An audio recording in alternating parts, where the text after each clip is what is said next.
Assalamualaikum warahmatullahi wabarakatuh. Alhamdulillah wa syukurillah, syahadu an la ilaha illallah, syahadu anna muhammadan abduhu wa rasuluh.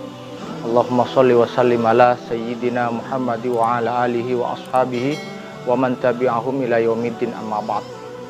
Tema kultum kali ini kita akan menyampaikan bahwa istri dan anak atau suami suatu saat ada di antaranya menjadi musuh di tengah-tengah keluarganya.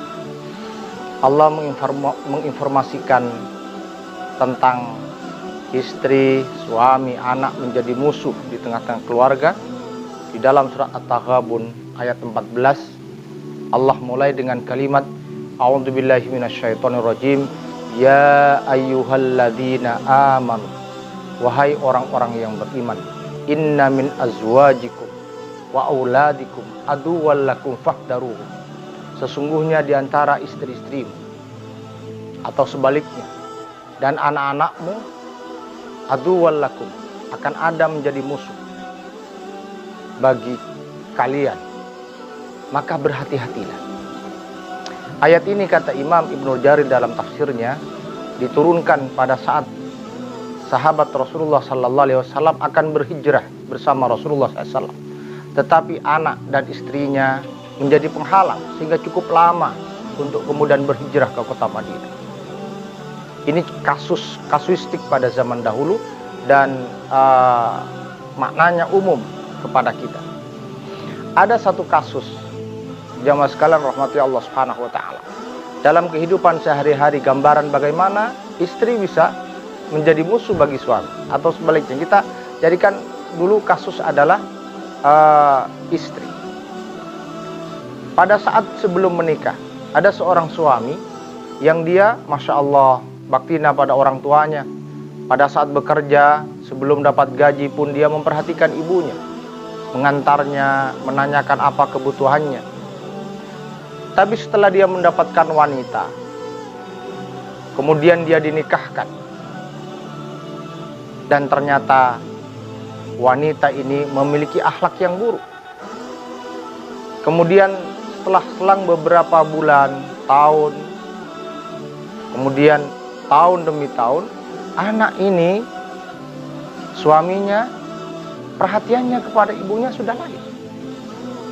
Tidak pernah menanyakan kondisinya, tidak pernah lagi ngirim untuk kebutuhan ibunya. Padahal dia minta, nggak dikasih. Bahkan cenderung pelit kepada orang tuanya.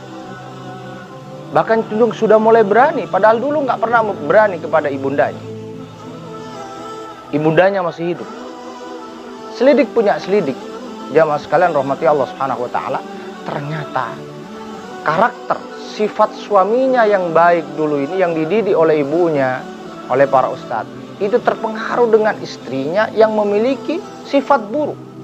Ternyata istrinya ini pelit, dan ternyata baktinya dulu pada orang tuanya juga tidak terdidik, sehingga suaminya tidak punya kepemimpinan untuk bisa mensibgah, mempengaruhi istrinya, tetapi justru suaminya dipengaruhi oleh perilaku buruk istrinya. Akhirnya dia menjadi suami yang pelit, menjadi suami tidak lagi perhatian kepada ibunya. Dan ini satu kasus bahwa istri bisa menjadi musuh bagi kita dari sisi pemikiran dan pengaruhnya, karena dia 24 jam bersama kita. Atau sebaliknya, ada seorang istri yang juga berbakti pada orang tuanya, rajin sholat, memakai hijab, tapi ketika dia bertemu dengan satu pasangan yang buruk akhlaknya, santun dulu ucapannya pada ibundanya, tiba-tiba dia jadi kasar. Anak perempuan yang tidak pernah kemudian terdengar kasar pada ibundanya, ternyata dididik oleh suaminya yang tidak berakhlak kepada istri. Terpengaruh. Ini bisa jadi musuh. Bahkan untuk ibadah juga salah satu keduanya terhalang karena terpengaruh dari salah satu. Yang terakhir, anak.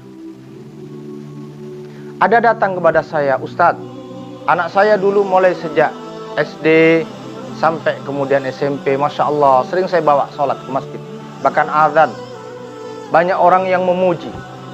Tapi setelah kemudian dia masuk SMA, 1 bulan, 1 tahun, tiba-tiba tidak lagi mau ke masjid karena sibuk dengan pekerjaan bersama teman-temannya sampai bermalam. Tiba-tiba dia tidak sholat lagi. Bahkan berani kepada saya, Ustaz. Kemudian saya sarankan siapa temannya. Kemudian ternyata jamaah sekalian rahmati Allah Subhanahu wa taala, dia berteman dengan teman yang memang keluarganya tidak sholat, dia sendiri tidak sholat.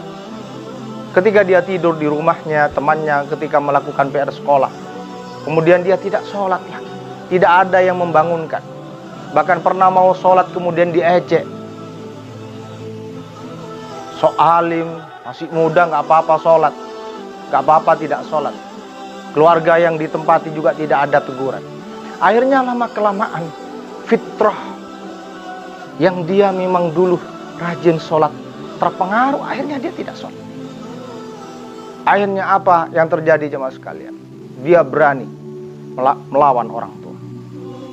Ini contoh konkret jemaah sekalian rahmati Allah Subhanahu wa taala, bahwa akan ada musuh. Jangankan kita, para nabi yang diutus oleh Allah, para rasul. Kita lihat bagaimana Habil dan Qabil. Kita lihat bagaimana keluarganya Nabi Yusuf alaihissalam. Dan ini menjadi contoh konkret. Berhati-hatilah. Fahdaru. Berhati-hatilah terhadap didikan, arahan. Jangan sampai kemudian kita lengah di dalam kemudian memilih pasangan, karena sumber salah satu kerusakan keluarga ketika salah memilih pasangan hidup. Karena pasangan hidup tidak hanya untuk dipakai 1 tahun, 2 tahun, tapi sampai kita meninggal dunia, sampai di surganya kalau perlu. Demikian juga anak. Jangan pernah kita kompromi terhadap anak. Harus tegas, harus lembut. Tidak ada kemudian 2 pasangan suami istri saling bentrok di dalam mendidik anak. Harus satu visi, bahwa anak adalah investasi terbesar orang tua fid dunya wal akhirah. Salah mendidik anak, tidak pernah perhatian terhadap HP anaknya, tidak pernah perhatian terhadap teman anaknya, tidak pernah perhatian terhadap hubungan anaknya kepada Allah, maka tunggulah dia akan menjadi musuh orang tuanya fid dunya wal akhirah. Semoga Allah melindungi kita bersama-sama. Al-haqqu min rabbik fala takunanna minal mumtarin. Assalamualaikum warahmatullahi wabarakatuh.